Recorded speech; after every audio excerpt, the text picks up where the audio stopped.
మకర రాశి వాళ్లకు ఈ వారం అనుకూలతలు పెంచుకోగలుగుతారు. ఆర్థికపరమైనటువంటి అంశాల్లో ఉన్న లావాదేవీల్లో సమస్యలు ఏవైతే ఉంటాయో వాటిని పెరగకుండా ఎప్పటికప్పుడు కూడా మీరు జాగ్రత్తలు తీసుకోవాలి. రుణ ప్రయత్నాలు చేస్తుంటారు.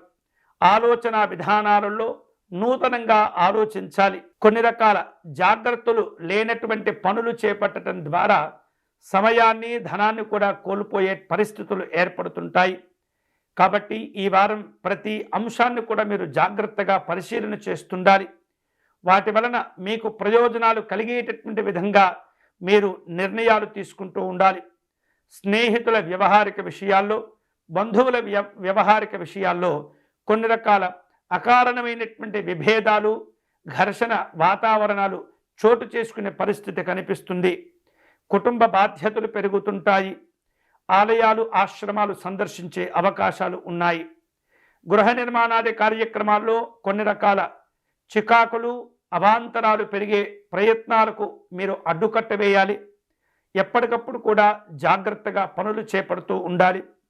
ఆరోగ్యపరమైనటువంటి అంశాల్లో ఒత్తిడి పెరుగుతుంది, చికాకులు పెరుగుతూ ఉంటాయి.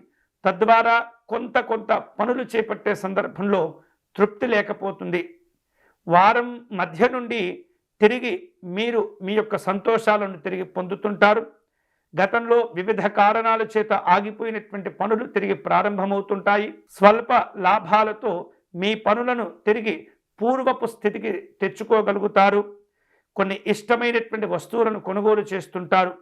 రాజకీయ వర్గాల్లో ఉన్నటువంటి ఆందోళనలు, గందరగోళమైనటువంటి పరిస్థితులను నెమ్మదిగా అధిగమిస్తూ ఉంటారు. వారం చివరికి వచ్చేటప్పటికీ సంపూర్ణమైనటువంటి సంతోషాలు పొందుతుంటారు. స్థిరమైనటువంటి ఆదాయాలు కలిసి వస్తాయి. వాహనాలు కొనుగోలు చేయగలుగుతారు. శుభవార్తలు వింటారు. ఆస్తుల విషయంలో ఉన్న సమస్యలు తొలగిపోతాయి. ఈ వారం ఈ మిశ్రమమైనటువంటి ఫలితాలను అధిగమించేటటువంటి క్రమంలో పార్వతీ పరమేశ్వరులను ఆరాధించే ప్రయత్నం చేయండి. అర్ధనారీశ్వర స్తోత్రమును పారాయణం చేయటం కానీ, ఉమామహేశ్వర స్తోత్రమును పారాయణం చేయటం కానీ అలా చేయటం ద్వారా ఎన్నో రకాల సమస్యలకు మీకు పరిష్కారాలు లభిస్తాయి. ఆనందకరమైనటువంటి ప్రయోజనాలు కూడా పొందుతారు.